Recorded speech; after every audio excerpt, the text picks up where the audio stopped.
কথা ছিল হবে ফসলের সুষম বন্টন। সুখের ঘটনায় সবাই একসাথে হাসবে, সবাই কাতর হবে একে অপরের দুঃখে। ২৪-এর গণ অভ্যুত্থানের মোটর তো তাই ছিল। কিন্তু কি হচ্ছে এসব? কবি ইমতিয়াজ মাহমুদের ভাষায়, এই নতুন দেশে জেলে থাকা জীবিত বাবাকে দেখতে যাচ্ছে মৃত সন্তান।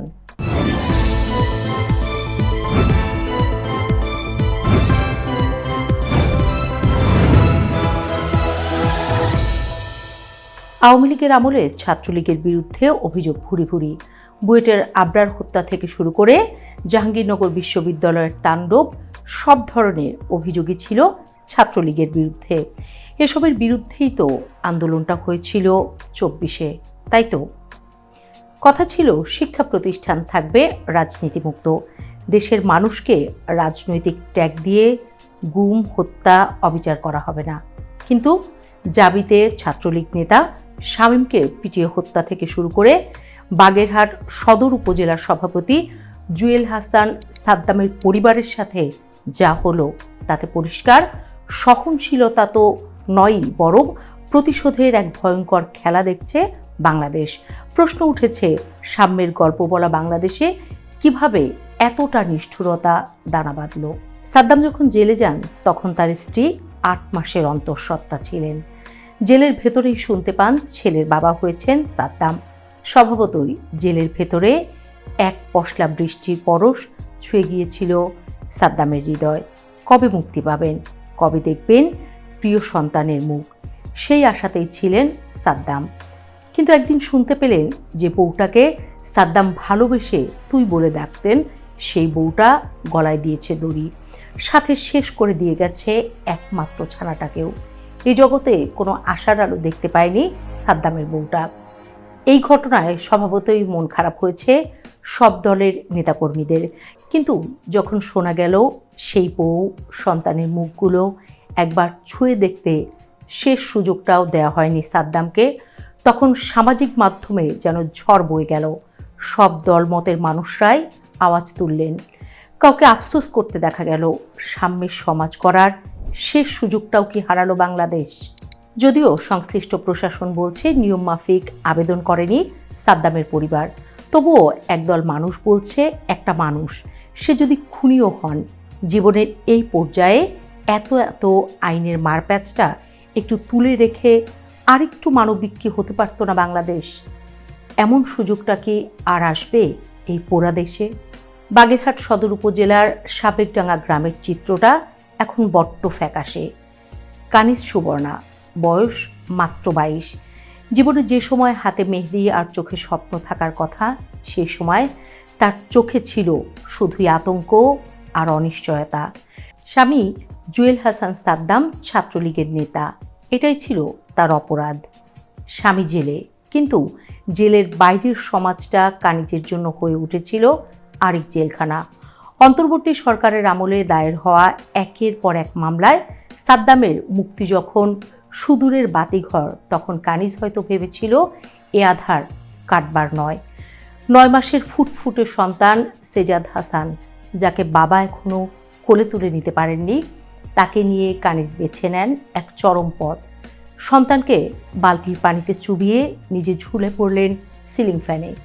প্রতিবেশীরা যখন উদ্ধার করল তখন আর প্রাণ নেই। কেন এই পথ? কারণ সমাজ তাকে শুনিয়েছে, তোর স্বামী আর বের হবে না। বের হলেও ভাইরাল হয়েছে পাবলিক মেরে ফেলবে। যে দেশে বিচারের আগেই মব জাস্টিস রায় দিয়ে দেয়, সেই দেশে কানিজদের বেঁচে থাকাটা হয়তো এমনই শ্বাসরুদ্ধকর হয়ে ওঠে। সবচেয়ে বড় ট্র্যাজেডিটা ঘটল মৃত্যুর পর। কথা ছিল মানবিকতার, কথা ছিল সংস্কারের, কিন্তু দেখা গেল আমলাতন্ত্রের সেই পুরনো কদাকার রূপ। সাদ্দাম তখন যশোর কারাগারে। স্ত্রী আর সন্তানের মৃত্যুর খবর পেয়ে প্যারোলে মুক্তির জন্য দৌড়ঝাঁপ শুরু করলেন স্বজনেরা। কিন্তু হায়, বাগেরহাটের প্রশাসন থেকে দেখালো আইনের দোহাই, বন্দি তো আমাদের জেলায় নেই, আবেদন করতে হবে যশোরে। আবার যশোরে যখন যোগাযোগ করা হলো তখন সময় শেষ, ছুটির দিন, জেলের তালা খোলার নিয়ম নেই। কি অদ্ভুত, তাই না? যেই ২৪-এ আমরা দেয়াল ভাঙার জন্য গান গাইলাম, সেই 24-এর পরবর্তী সময়ে এসে সামান্য এক ফালি মানবতা আটকে গেল জেলার সীমানা আর ছুটির দিনের অজুহাতে। সাদ্দাম প্যারোল পেলেন না, জানাজা পড়া তো দূরের কথা, শেষ বিদায়টুকু জানানোর জন্য তাকে বাড়িতেও আনা হলো না। অগত্যা মৃত স্ত্রী আর সন্তানের লাশবাহী অ্যাম্বুলেন্স ছুটল জেল গেটে। যশোর কারাগারের গেটে মাত্র 5 মিনিটের জন্য দেখা। হাতকড়া পরা সাদ্দাম, সামনে নিথর স্ত্রী আর সন্তানের লাশ। 9 মাসের যে সন্তানকে তিনি কখনো কোলে নেননি, মৃত্যুর পরও তাকে কোলে তুলে নেওয়ার অনুমতি মিলল না। শুধু মাথায় হাত বুলিয়ে বিড়বিড় করে বললেন, আমি ভালো বাবা হতে পারলাম না, ভালো স্বামী হতে পারলাম না, আমাকে মাফ করে দিস। সাদ্দামের এই আর্তনাদটা কি শুধু জেলের দেয়ালে ধাক্কা খেয়েছে, নাকি ধাক্কা দিয়েছে আমাদের তথাকথিত মানবিক বাংলাদেশের বিবেককেও? 2016 সালের প্যারোলের নীতিমালায় স্পষ্ট বলা আছে, নিকটাত্মীয়ের মৃত্যুর সর্বোচ্চ 12 ঘন্টা পর্যন্ত মুক্তি দেওয়া যায়। কিন্তু এখানে সিস্টেম জিতলেও হেরে গেল মানবতা। সাদ্দাম যদি খুনি হন, তার বিচার আদালত করবে, কিন্তু একজন বাবা হিসেবে সন্তানের মুখটা শেষবার দেখার অধিকার কেড়ে নেয়া, এটা কোন বিচার? এটা কি সেই বাংলাদেশ যার স্বপ্ন আমরা দেখেছিলাম? অথচ এই রাষ্ট্র সংস্কারের জন্যই তো হাজারো ছাত্র জনতা রক্ত দিল। আমরা চেয়েছিলাম এমন এক ব্যবস্থা যেখানে বিচার হবে অপরাধের, কিন্তু প্রতিহিংসা হবে না চালিকা শক্তি। কিন্তু আজ কি দেখছি? আবরার ফাহাদের স্মৃতি তরতাজা থাকতে তোফায়েলদের ঘটনা ঘটেছে চোখের সামনে। দিনে দুপুরে গুলি করে মারা হয়েছে ওসমান হাদিকে। বিরোধী মতের হলেই তাকে সামাজিকভাবে বয়কট করা হচ্ছে, পরিবারকে একঘরে করে দেওয়া হচ্ছে, করা হচ্ছে মারধর, কবর থেকে তুলে পুড়িয়ে দেওয়া হচ্ছে মানব সন্তানের দেহ।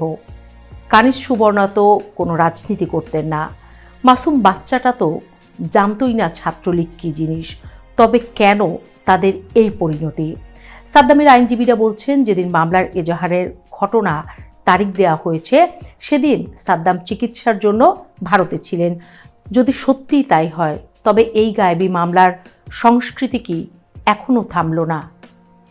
আওয়ামী লীগ আমলে এসব ঘটনা নিত্য নৈমিত্তিক ঘটত বলে অভিযোগ উঠত। এই নতুন বাংলাদেশেও যদি এই একই চিত্র দেখি, তবে পরিবর্তনটা ঠিক কোথায়? সাম্য মানে তো শুধু ক্ষমতার পালাবদল নয়, সাম্য মানে মানবিক মর্যাদার প্রতিষ্ঠা। অপরাধী যেই হোক, তার বিচার করার একমাত্র ইখতিয়ার আদালতের। মব জাস্টিস বা সামাজিক হেনস্থা করে কাউকে আত্মহত্যার দিকে ঠেলে দেয়া, এটা কোনো বিপ্লবের অংশ হতে পারে না। আজ যদি আমরা এই প্রতিহিংসার চক্র থেকে বের হতে না পারি, তবে ইতিহাসের কাঠগড়ায় আমাদেরও দাঁড়াতে হবে। অপরাধীর বিচার হোক সাক্ষ্য প্রমাণের ভিত্তিতে, কোনো হুজুগের বা আবেগের বশবর্তী হয়ে নয়। যে মায়ের বুক খালি হলো, যে শিশুটি পৃথিবীর আলো বাতাস বোঝার আগেই চলে গেল, তাদের এই মৃত্যু যেন আমাদের চোখে আঙুল দিয়ে দেখিয়ে দিয়ে যায় আমরা পথ হারিয়েছি। এখনই থামতে হবে আমাদের, নয়তো কাল আবার শোধ প্রতিশোধের সাইরেন বাজবে। এই চক্র চলতেই থাকবে চিরকাল। শুধু ছাত্রলীগের কোনো নেতা নয়, অবিচারের শিকার কেউ না হোক। প্রাচুর্যে ভরা জাহান্নাম তকমা ঘুচিয়ে গড়ে উঠুক মানবিক এক বাংলাদেশ।